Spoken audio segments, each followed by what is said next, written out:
Ready for number 3 or? Let's do it. Okay. And ready to forge on to the Picard coast of Cailleux-sur-Mer, a place that I visited. It's a lovely little coastal town. It's got these cabanas, people rent, and they're just little sheds, and like somebody might have in their backyard, and they're all lined up in a row, and there's a wooden boardwalks there, and the beach is sort of pebbly and sometimes, and it's not like the beaches in the South where people are prancing around and everybody wants to be seen and be seen. This is more mid-level recreation, I'd say, more modest proletarian middle class recreational spot. But it's quite lovely. We had our landlady, Lord, let us stay there because her grandmother had a little tiny apartment there. We stayed there a couple of days during the week. It was very nice.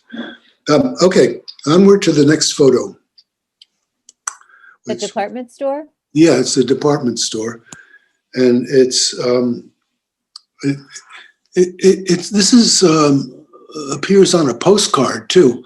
It's a part of. It would date from the 1930s. No particular year I can be assigned to it. And it's of a store that's called the Nouvelle Galerie Moderne, the New Modern Gallery. And what it is a kind of a general store that's in Cailleux, and it catered to a seasonal, beach going crowd. You can see on the top there that the sign there in the front, it mentions canvas chairs, beach chairs, umbrellas, parasols. So it does most of its business, between what was like Easter and the fall when the weather was nice enough for people to take to the beach. And it also it was owned by a couple named the Dreyfus, very famous name, but there are thousands of Dreyfuses. It's a pretty common French name, or the families are pretty numerous and far flung, and they're not necessarily at the top of the social scale, though the family that owned the apartment building that was lent to the synagogue was another Dreyfus, higher up the economic ladder. These Dreyfuses were named Armand and Fanny, and we have photos of them because they were in the fiches. And Fanny was born in Paris in 1881, and Armand was born in Alsace, in a place called Mertzwiller. Now, Mertzwiller, it was sort of in this territory that's sort of half German, half French, and in fact went back and forth. He was born during a time when it was under German control after the Franco-Prussian War of 1870 or so. And now Mertzwiller, you probably haven't heard of, but I'm going to tell you something about it that's going to interest you, and that is that a man by the name of Samuel or Simon, really, someone called Samuel Marx, was born in that town, and he had 5 sons, and he came to America in around 1880, and he died in Los Angeles in 1933, Simon Marx. You may have already guessed that he's the father of the Marx Brothers. They came from Mertzwiller. Oh my goodness! They're the most famous of Mertzwiller, and so I guess, Wow. probably Armand, born in 1872, probably didn't interact much with the Marx children. But Wow. anyway, it's not on the whole in this particular story worth mentioning. Okay, so Marx Brothers, we need them sometimes. Okay, I thought I'd throw that in there for a little I like it. I like it. comic, Well, comic relief. but it is like how connected we are, and also that that's that massive wave of Jewish immigration that came to the United States. Yeah, The earliest part of that, if it was 1880. Okay, well, why did I put this photo up here other than those interesting details? I did it because of something called the phenomenon of Aryanization. And Aryanization was one of the brainstorms of the German conquerors. They wanted to remove any Jewish influence from the economic life of wherever they went. That was one of their gifts to the world, so to speak.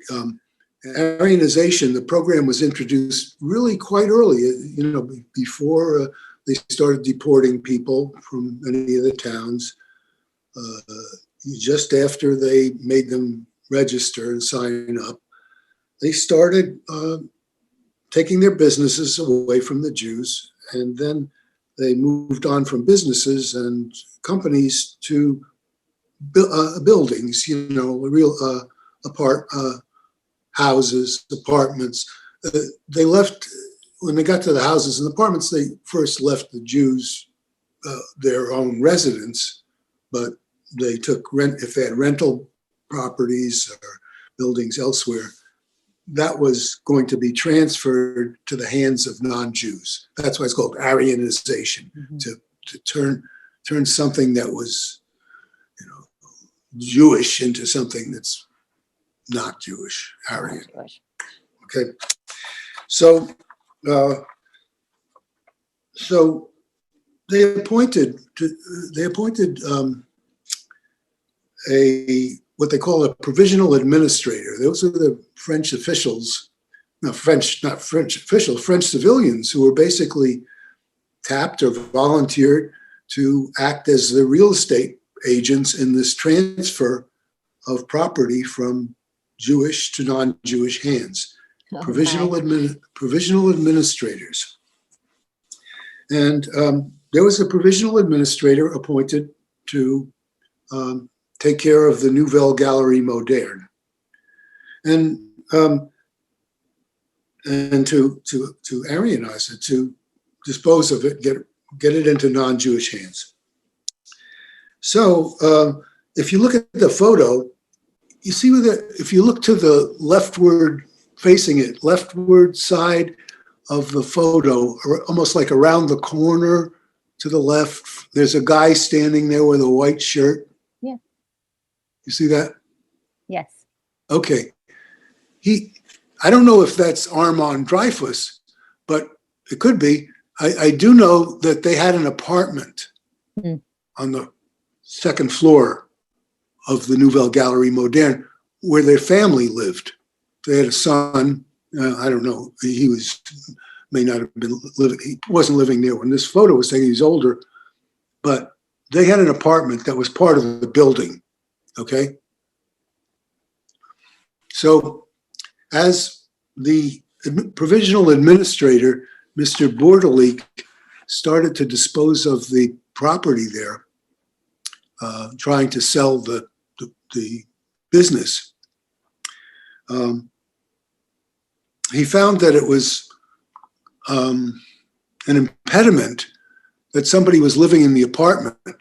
In other words, it wasn't such it was a little bit of a burr in the saddle. I don't know how to explain it. It was a little bit of a fly in the ointment of the deal. And so he wanted to get the Dreyfuses out of their apartment. Right. So he gave him 2 months to move out. This was in 1940, either 41 or 42. I have the letter where he tries to do this. But they succeeded in blocking him. The government, it was an interesting process. They had to call in an architect to determine whether the apartment was functionally independent of the premises. If it was, it couldn't be. They had the right to stay in it. So they actually made a blueprint of the thing to see if it had its own bathroom and stuff like that, because they were allowed to stay in it. But the end result of that was that they were present in Cailleux in 1944 to be rounded up as part of that roundup of French Jews at that period. Now what we're hearing about is a piece of this story that I have never really heard anyone dig into, and that's, we know that buildings are appropriated and that suddenly, Germans are living in this building or using this building as their office. But the piece that's always missing is, how did that happen? Like, that there's someone in the middle kicking the people out and moving the people in. Right. There are a lot of people in the middle, in fact, and that's why I'm interested in Aryanization in a serious way, because even though it doesn't involve the direct dispatch of people to death, it involves a process, and it involves a lot of people, and so just hold on 1 second, and you'll see one thing I wanted to say about this. The guy that they appointed to be the provisional administrator of the property, who wanted to get them kicked out of the apartment, Mr. Buderlich, Honorius was his name. It means, I think it means more honorable in Latin. He has a letter which he wrote to the prefect, in which he describes being sort of present at the arrest of the Dreyfuses on January 5th, 1944. But he's mainly concerned with the fact that he, surrendered the keys to the apartment, that they put up the police barrier type thing. They put it off limits, acquitting his administrative responsibilities as provisional administrator. And then later on, he tries to get friendly with the daughter-in-law of Armand and Fanny, who their son is a prisoner of war. Then after the liberation, he is all of a sudden appears as a member of the Committee of Liberation and the sort of stuff after the war, Mr. Buderlich. So I have one letter written in December of 1944 by the sub-prefect of Abbeville, which is in control of that Cailleux. And he was present for the election of the new mayor of Cailleux. The mayor was elected by the city council members, not directly by the people. So who should have been elected? But Honorius Buderlich was elected mayor of Cailleux. So the sub-prefect writes to the prefect and reports this. And then he ventures the question. He says, I don't know what the official policy of the government toward provisional administrators is, but it seems kind of unseemly. But he was known to have been responsible for administering a Jewish property, and it seems like a higher standard might be demanded of a. So this is the only document I've seen kind of that gets into with just a little teeny little corkscrew pinch, prick hole in the thing. The question of the collaborationist and Collaboration, moral, right? and the whole issue of moral responsibility. So I'm going to be developing that on the website. I mean, this is sort of where I'm moving. I'm moving from the anatomy of the Jewish world to some issues of complicity, complacence. There's a polarity between, okay, those people, the just, the righteous, who protected Jews, and I think I was trying to talk to you about this last time during our discussion, and then the people who were sort of really skunky and okay, but there's a whole range of things in there that, and then why can't you kind of open this up and talk, and the whole question of bringing out the names of these people. And yeah, if I can interject for a second, because this is like, when I think about, quote, lessons of the Holocaust, where do we find them, right? Do we find them in the people who were rescuers and not think of them as complicated people? Like sometimes someone who was administering that building might have been the same person who rescued a Jew. So there's that whole gray area that's really confusing. But then you also have the level of the people who stood to benefit in some way. Like this man probably did administering this building. It was a position of safety for him or whatever else it meant for him. And then, like, how do we understand that thinking? Because surely that was harmful to Jews that he was playing that role. Surely we would see him as a collaborator. It's that the lines are not so clearly drawn. But when we think about those small actions done by people who are part of this much larger machinery, what does that teach us? Right. And I think that helps us understand better the small decisions that individuals make now. When we look at a situation where racism is so prevalent still, and anti-Semitism, which has been consistent but is emerging as a violent and dangerous movement in 2021, yet again, how do we learn about these people who are in a position to really shift the balance of the harm? I'll leave that to you, Lauren. But I'm going to tell you what I see. That's what I'm saying. I'm telling you what I see, what I Please. saw. That's what I saw. I mean, this is what I'm telling you is what I saw, what I witnessed. And also how it's directing a new area of inquiry for you, or a broadening of that area of inquiry for you. Well, it's been a whatever, a fly buzzing into my ear. It's ever since I laid eyes in 2014 on this vast trove of material, where I realized, in order to buy a Jewish house, for instance, you had to show that you were an Aryan.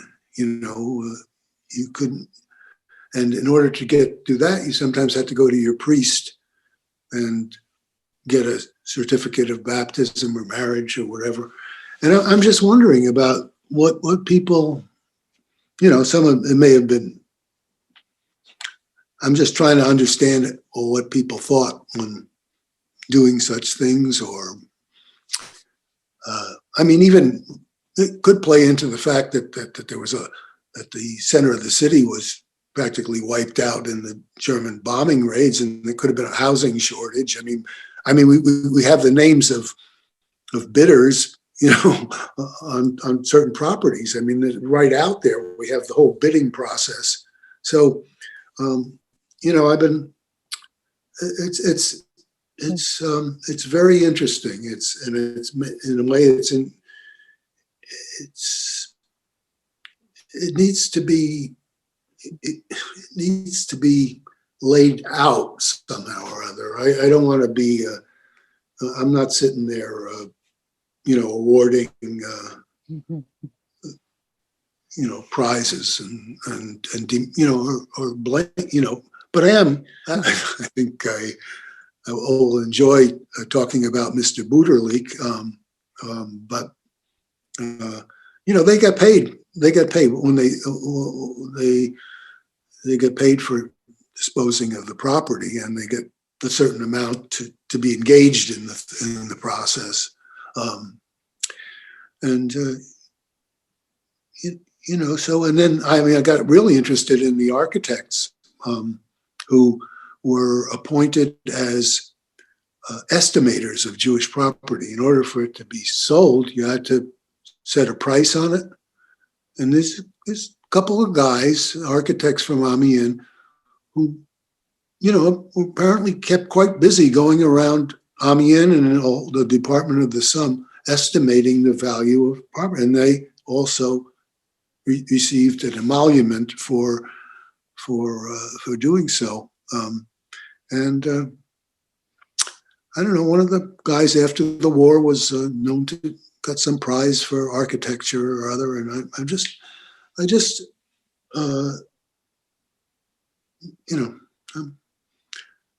I'm moving in there, and that's why I'm interested in Aryanization. I would just be, as I say, I would kind of leave I don't think we're quite ready for the lessons of it, but I think we're ready to look at it and reflect on it and see what our questions are as people about our place in the, like you say, the machinery of things. Right. We all are in them in some ways, just like I was saying, that our curiosity is selective, and there are things that we could be paying attention to that we choose not to, or so I just think we have to be persistent but humble in approaching the remediation of mankind. Right. That's I'm giving you unasked piece of advice, just like slow down or whatever. Yes, just you've done that several times. You've given me advice that I will translate as pace yourself. Yeah, You can't do it all in a day. But what I really like about this picture and this discussion is that it's another thing where when we say, the book is not closed, this is a whole other area of how it happened that all of these Jews are dispossessed. And the other thing that happens because of, there may be a housing shortage, but it's also a way to isolate and also consolidate a Jewish population. So where everyone is. That's the result. And then there is a process of restitution, I should add, that is why all those documents that I'm looking at went to Paris in 1945. But that's another part of the story, the restitution. This all adds up into, eventually, we'll never know everything, I don't think, because pieces of information will continue to trickle out. And there will be people like you who say, I am looking at this building and I'm going to unearth the story of this building and the people who owned it and how they were dispossessed, and etc. Let me mention one thing that you just triggered me, because one of the things I want to say is that building, the Nouvelle I actually want to say two things. That building, the Nouvelle Galerie Moderne, okay, it's now went through different remodeling and changes and so forth. They have, like we do in Pittsburgh, they had a group that goes around survey landmarking, and on their site survey, they mention that this building, original building, was remodeled by Armand Dreyfus coming from another town, I can't remember the name offhand, for a department store, okay, the Nouvelle Galerie Moderne, the Nouvelle Galerie. And, but it doesn't mention that he and his wife, at the age of about 70, were deported to Auschwitz, where they were murdered, in 1940. So I don't think you can, I don't think you can just get away with that exactly. I mean, that's another objectification. I mean, it's not that they're concealing it, it's just nobody introduce that or something. I don't know. I don't even want to sort of explain why it isn't there.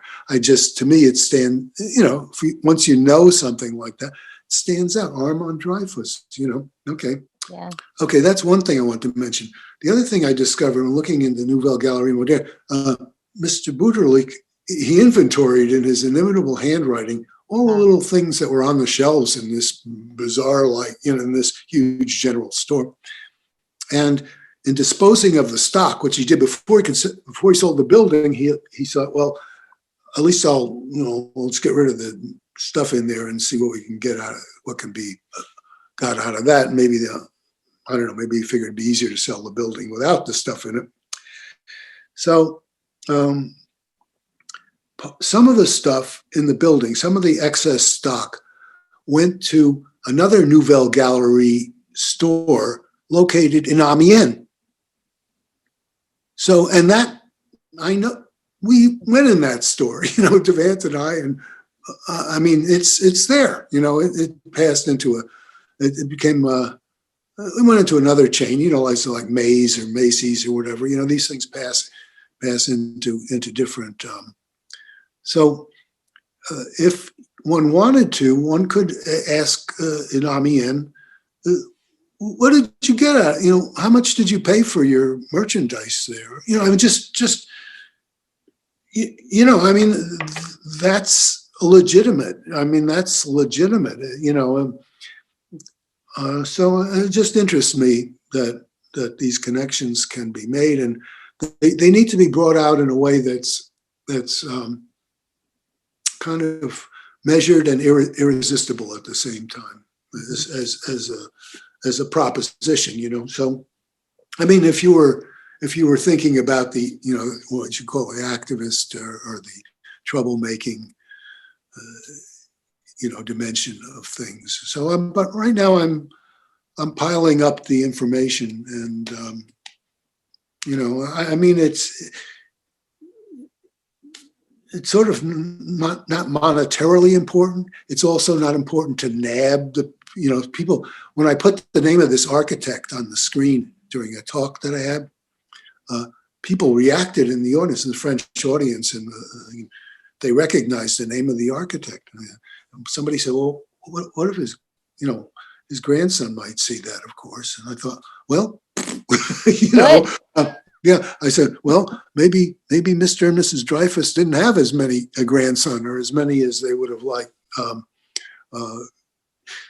Don't, whatever, hak mir Chinik, whatever the expression is in Yiddish.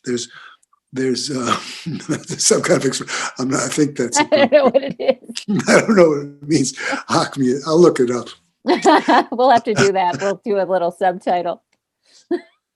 I mean, there have been books written about this Aryanization process in other places, but some of them don't use the names. I think I was telling you, they use the names either of the last name of the Jewish owner or the provisional administrator. But you could find them. They have a star, and then there's a footnote. And if you go to the sources, you could find them. But they don't want to have a debate about it. And I think that's the only thing worth having is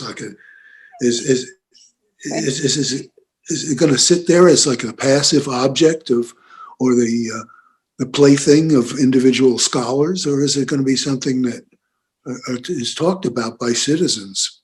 I mean, that's where I'm at right now. I don't have any thought of putting it between two covers that don't.